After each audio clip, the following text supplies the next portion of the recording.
Саламатсыздарбы урматтуу шоу бизнес сүйүүчүлөрү. Эгерде сиз биздин каналда биринчи жолу болуп жатсаңыз, анда подписаться басычын басууну унутпаңыз. Бул сиз үчүн оңой эле, а биз үчүн абдан керек. Каналдын өнүгүшүнө салым кошконуңуз үчүн чоң рахмат. Спортко коюлган акчалар! Чоң утуштар!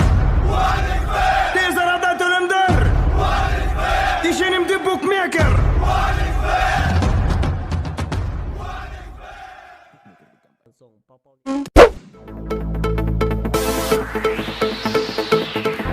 Ырчы Нурлан Насип Аселдер келетип төмөнкүчө жазып чыкты. Ырчы Нурлан Насип жубайы Асел Кадырбекованын бүгүнкү туулган күнү менен куттуктап төмөнкү билдирүүнү жазды. Жубайым, туулган күнүң менен. Убакыттын өткөнүн карачы. Былтыр ушул күнү толкунданып колуңду сурап, турмуштун чоң жолдорунан бириге аттадык эле. Мына эми буйруса жакында үчөөбүз болгонуп турабыз. Жараткандан сураймын, аман эсен көз жарып алышыңды. Мен сени жакшы көрөм, күчүгүм, туулган күнүң кут болсун деп билдирет Ырчы мырза. Бул куттуктоону окуган интернет колдонуучулар Ырчы Аселди куттуктап көптөгөн каалоо тилектерин жазып калтырышты. Булак аргумент чекиткечи.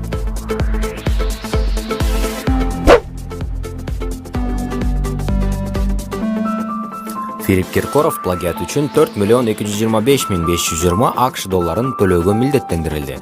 Россиянын көрүнүктүү ырчыларынын бири Филипп Киркоровду плагиат кылгандыгы үчүн сотко беришти.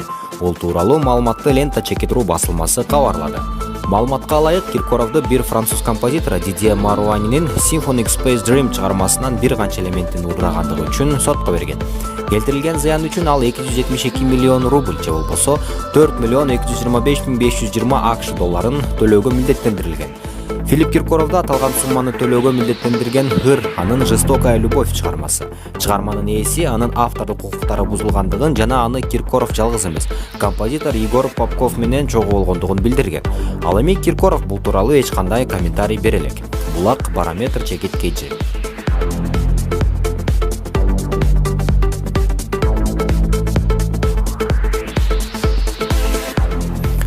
Назира Айтбекова: гомосексуалдары двоечниктер бириктиңер, тикенектей кирипсиңер. Белгилүү алып баруучулардын бири, журналист, акыркы учурларда өзүн блогер катары сынап келген Назира Айтбекова Фейсбуктагы ЖБК баракчасына айып пулдар жана коомдогу актуалдуу делген темалар тууралуу пост жазып чыкты.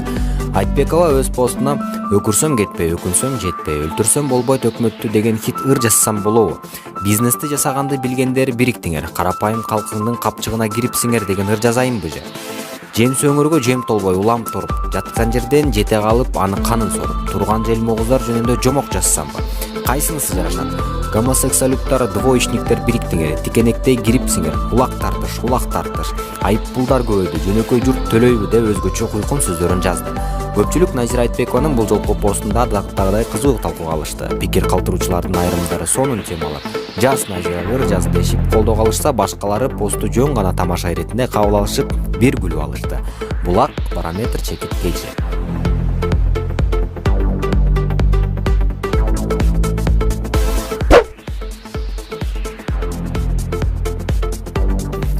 Асел Кадырбекованы кайненеси тажаттыбы? Ары бир экинчи адам акылдуу.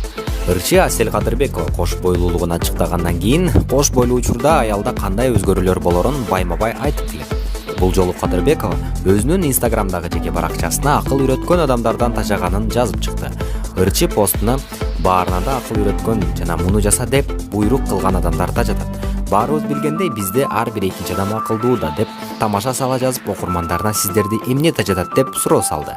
Буга Асел Кадырбекованын пикир калтырган катталуучуларынын дээрлик баардыгы эмне тажатаарын жазып жатышса, айрым сыт таккандар да четтен чыкты. Хейтерлердин бири Асел кайненең тажаттыбы дегенге да жетишти. Булак барометр чекиткечи.